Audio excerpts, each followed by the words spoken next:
कल हमने कहा था ना कि माला झोली गोमुखी, इसका प्रमाण भी दे रहा हूं आपको, इसका प्रमाण दे रहा हूं, ये गोमुखी है। अब लोग ये कहने लगते हैं कि महाराज ये तो नई नई बातें अपने मन से बोल रहे हैं, शास्त्र पढ़े नहीं, ऐसे कई कमेंट्स आते रहते हैं हमारे पास भी। लेकिन हम कहां तक फिक्र करेंगे सबकी, कितना सोचेंगे हम कौन कौन क्या बोल रहा है।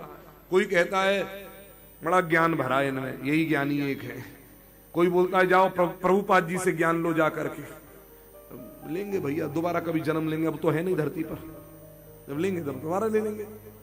लेकिन अब आपको प्रमाण दे रहा हूं, और मैंने फेसबुक पर ये प्रमाण दिया भी है कल। लेकिन ये प्रमाण मैंने केवल उनके लिए नहीं दिया जो बोलने का ढंग और बोलने की तमीज और मर्यादा भी नहीं जानते हैं। ये केवल उनके लिए दिया है जो सनातनी होने पर गर्व करते हैं और सनातनी पूरी तरह से हो सके शास्त्रों के अनुसार उस पर वो अग्रसर हो चुके हैं, उनके लिए प्रमाण दे रहा हूं।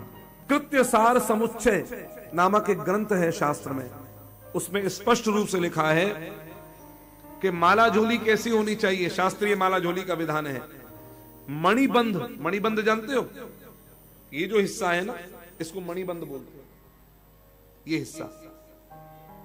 ये हिस्सा ढकना चाहिए। अब माला लेकर के आप जब करेंगे, इसके बिना बताइए ढक सकता है मणिबंध? अब वो जो माला है उसमें तो आपका हाथ ये दिखेगा नहीं दिखेगा। तो माला झोली गोमुखी, और शास्त्रों में इसका विधान भी है, इसका साइज कितना होना चाहिए। कृत्य सार समुच्चय में लिखा है गोमुखादौ ततो माला गोपयेन मातृ जारवत। गोमुखादौ ततो मालाम, गोमुखी माला होनी चाहिए, माला झोली जिसमें माला अंदर है। और अगला ग्रंथ है आन्निक सूत्रावली। आन्निक सूत्रावली में लिखा हुआ है वस्त्रेणाच्छाद्य चकरम दक्षिणम यह सदा जपेत तस्य स्यात् सफलम जाप्यम तदहीनम अफलम स्मृतम। अर्थात वस्त्रेणाच्छाद्य चकरम दक्षिणम यह सदा जपेत, जो दाहिने हाथ को इस मणिबंध तक पूरा ढक करके और जो जप करता है उसको ही जप करने का फल प्राप्त होता है, सिद्धि मिलती है। और जो इससे हीन होता है तो कहा तदहीनम अफलम स्मृतम, उसका फल ही नष्ट हो जा रहा है। कितनी सारी चीजें हैं जो हम नहीं कर रहे। हमने अभी यही मन में संकल्प लिया कि अगली बार से माला झोली बना करके चलेंगे। अभी हमने गुरु पूर्णिमा पर तो कुछ बन पाई थी, तब दी भी थी, लेकिन आगे लेकर के बना करके चलेंगे। आप लोगों को शुद्ध शास्त्रोक्त बनी हुई गोमुखी माला प्राप्त हो जाए।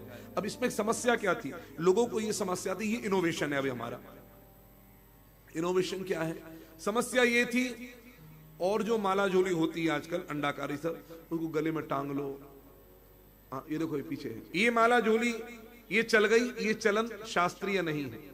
अब इस माला झोली में लाभ क्या रहता है, गले में भी टांग लो, easy to use, easy to use, हाथ में डाल लिया, बहुत सारी चीजें हैं। हाँ, लेकिन अब आपको बता दूं, इसका इंतजाम हमने कर लिया।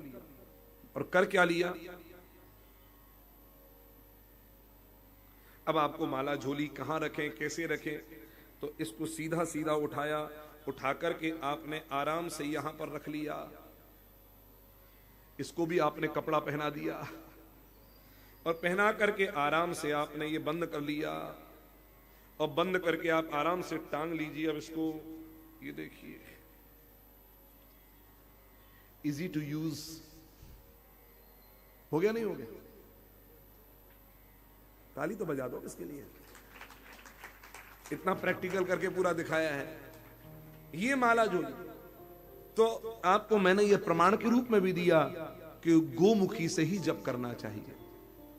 अन्य माला शास्त्रों में इसका वर्णन नहीं है। नारायण अस्तु।